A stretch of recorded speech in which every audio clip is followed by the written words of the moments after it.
Hi! Meron na naman tayong vlog at ngayon ay hindi muna tayo magsiswimming at wala muna din tayong camping dahil napagpasyahan namin ngayon na mag-hiking.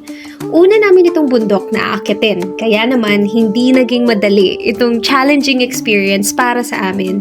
Ang aakyatin namin ay ang Mount Tagapo o tinatawag din na Susong Dalaga dahil sa hugis nito. Matatagpuan ito sa kaisa-isang isla sa gitna ng pinakamalaking lawa sa ating bansa na kung tawagin ay Laguna de Bay.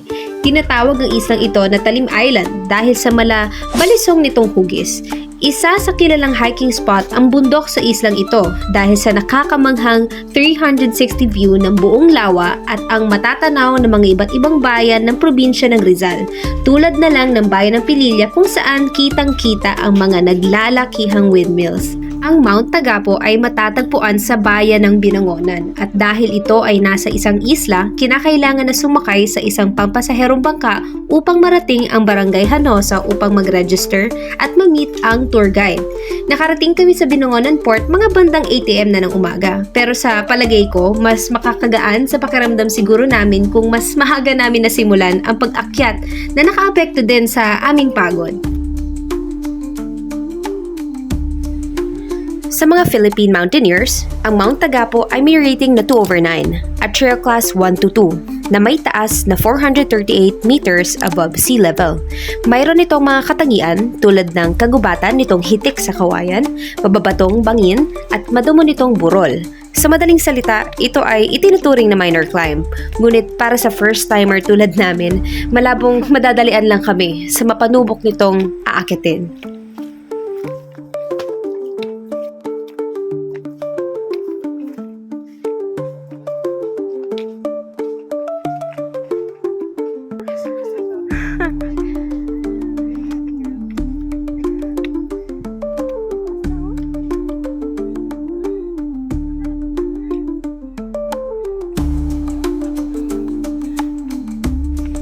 Sinumulan namin ang pag-akyat alas 9 na ng umaga at sa bawat pag-akyat namin hindi ko maiwasan mapansin ang naglalakihang mga bato na nagsisilbing trail guide at tumutulong sa aming mga paa para mas maging matibay ang aming bawat hakbang.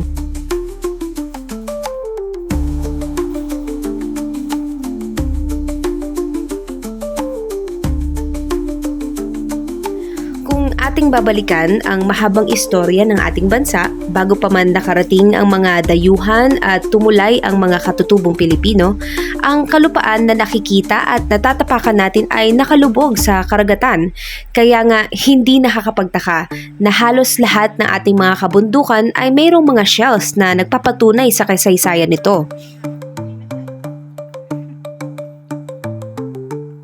Kaya naitanong ko sa aking sarili, bakit ang Talim ay halos walang mga shells tulad ng ibang mga kabundukan? Aking napag-alaman na ang Talim Island ay isa palang parte o isang naiwang bakas ng dating stratovolcano at hindi kalaunan naging isang kaldera. Ang Caldera Formation ay nangyayari dahil sa pagkaubos ng magma sa ilalim ng isang bulkan pagtapos ng isang malaking eruption na nagiging sanhi ng pagbagsak ng lupa nito kung saan sa paglipas ng panahon, napupuno ito ng tubig at tinawag na ngayon na lawa. Maikukumpara natin ang Caldera Formation na ito sa isa pang kilalang bulkan na sumabog noong 1991. Ito ang Mount Pinatubo na ngayon ay mayroon na itong nakakamanghang lawa pagtapos ng almost 35 years. Tinatayang halos 30,000 years ago ang pinakahuling pagsabog ng Laguna Caldera na posibleng nagdulot ng unti-unti nitong pagbabagong anyo sa kasalukuyang Laguna Lake. Doon mga 9. Kasi tagalan pa naman po tayo doon sa ano. CPR ano? CPR kasi. Mga 9 po quarter. Ay, mga quarter to 9 po tayo umalis. Diyan yung pinakatakpo kuya. Apo, yan po. Pero hindi naman po tayo dadaan dyan. Ganda po yan. Oo. Dito po tayo dadaan sa ikot po tayo.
Samahan niyo muna kami mamahinga pagtapos ng assault.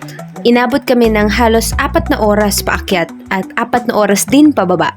Naalala ko pa kung gaano kami napagod nung araw na to at hindi man namin nakuhanan ng video, may isang beses nung kami pababa na, muntik na akong mahulog sa bangin dahil siguro sa sobrang pagod at init.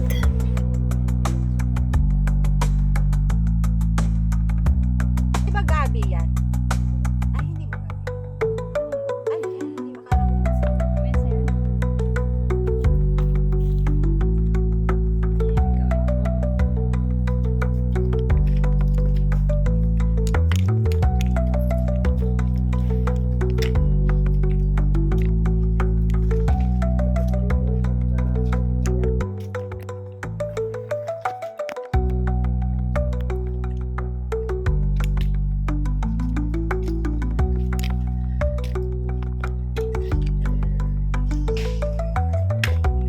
Boss.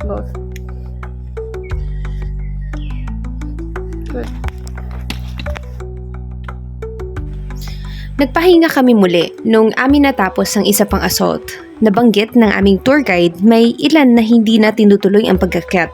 Meron iba na sumasama na ang pakiramdam, sumasakit ang ulo, nahihilo o di kaya ay nagsusuka.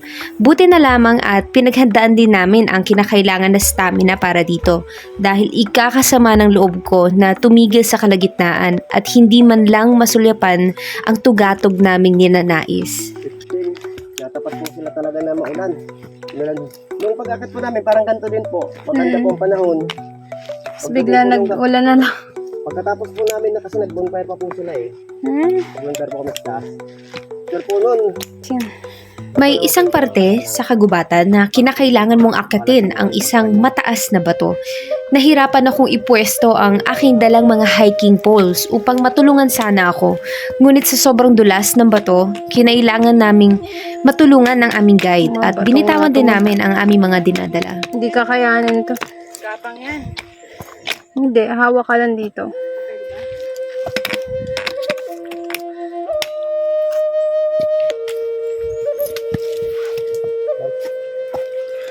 Wait lang kuya.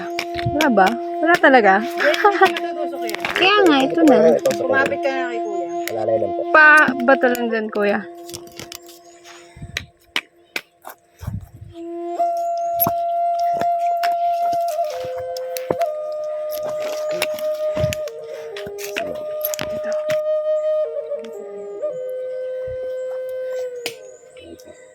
Dito ma'am, hindi naman siya makati sa wala naman, hindi naman po magkakasugat yan.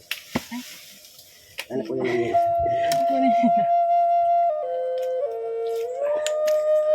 Yan po ang mahirap pag kumadulas po dito, yan po side net po yan.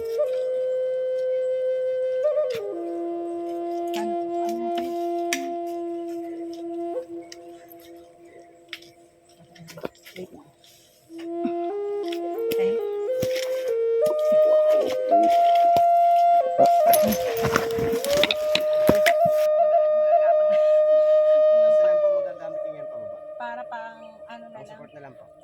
Anong tawag dito? Kasi, syempre mas safe.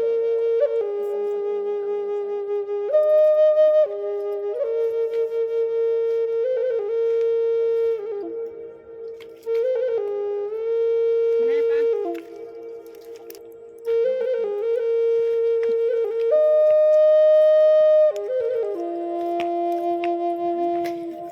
Nagsimula na magpakita ang araw nang unti-unti naming masuyod ang sunod-sunod na mga assault.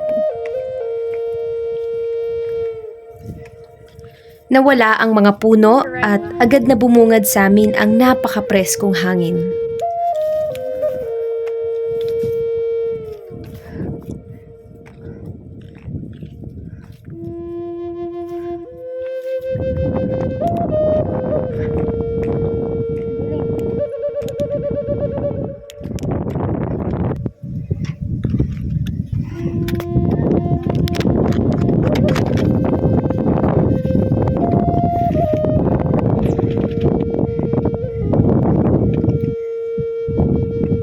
Saka nagduduyan.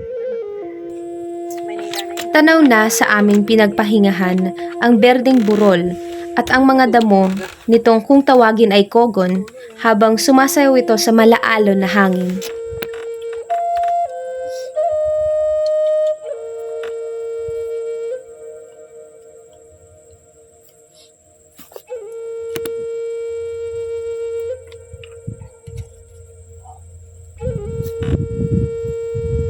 Hindi naman gaya po ng di-hike lang po. Minsan pagdating po dito.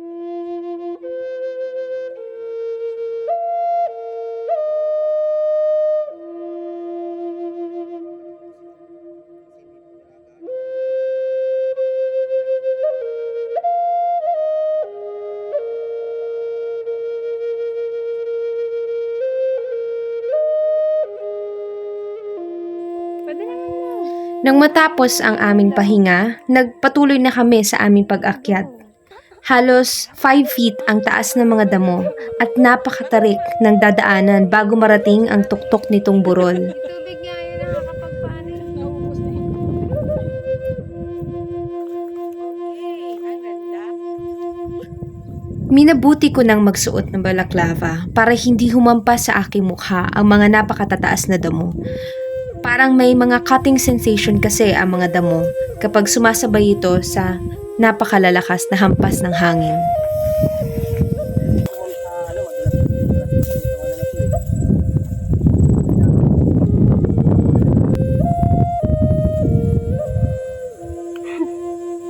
Sa bawat hakbang namin paakyat, hindi ko maiwasang hindi tumigil para tingnan ang aming iniwan na pahingahan. Unti-unti na itong lumiliit at lumalayo habang unti-unti din na lumalawak ang napakagandang tanawin.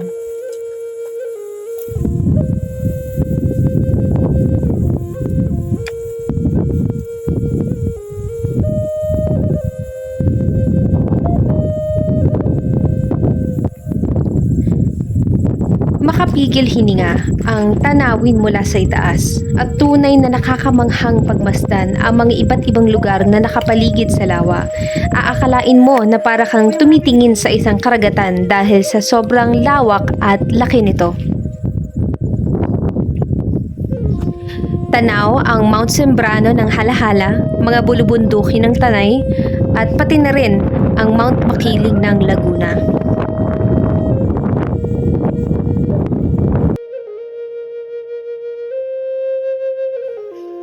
Salamat sa iyong panonood. Kung nagustuhan mo ang video na ito, suportahan mo ako by subscribing on my channel. Hanggang sa muli, bye!